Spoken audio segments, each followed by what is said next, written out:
Hello all. இந்த video நாங்கள் லாஸ்ட்டாக பூனேலேருந்து கிளம்புறப்போ எடுத்த வீடியோ. ஷிவானி குட்டிக்கெல்லாம் அங்கேருந்து கிளம்புறதுக்கு மனசே இல்லை. நாங்கள் ஸ்டே பண்ணியிருந்த வீட்டை ஹேண்ட் ஓவர் பண்ணிவிட்டு ஒரு 2 days எங்களுக்கு ட்ரெயின் கன்ஃபார்ம் ஆகிற வரலும் நாங்கள் என் ஹஸ்பண்டோட ஃப்ரெண்டு வீட்டில் ஸ்டே பண்ணியிருந்தோம்.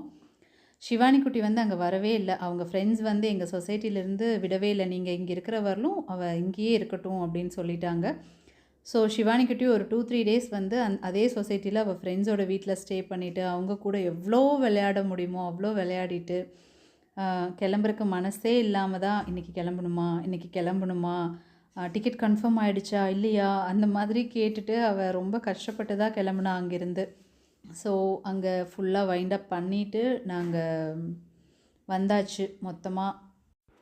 அங்கே இருந்த 3.5 years என்னால் மறக்கவே முடியாது. அவ்வளோ ஒரு ஹாப்பியான லைஃப், நிறைய டிரான்ஸ்ஃபர்மேஷன், பாசிட்டிவான விஷயங்கள் நிறைய நடந்திருக்கு. ஸ்ருதி ஷிவானி விஷயத்துலையும் சரி, நிறைய நல்ல விஷயங்கள் எங்களுக்கு அங்கே இருந்தப்போ நடந்திருக்கு. அங்கேருந்து கிளம்ப மனசு இல்லாமல் தான் கிளம்பினோம். நாங்கள் அந்த சொசைட்டிலேருந்து காலி பண்ணுற வரலும் அங்கேருந்து என்னோடய ஃப்ரெண்ட்ஸ் கேட் வரலும் என் கூட நின்னாங்க.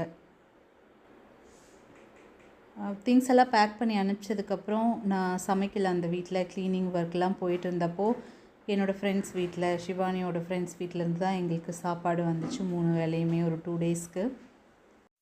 அங்கே அந்த ஒரு 3 வருஷம் எங்களுக்கு கிடைச்ச அந்த மெமரியை எப்போவுமே மறக்கக்கூடாதுன்னு நான் நினைக்கிறேன்.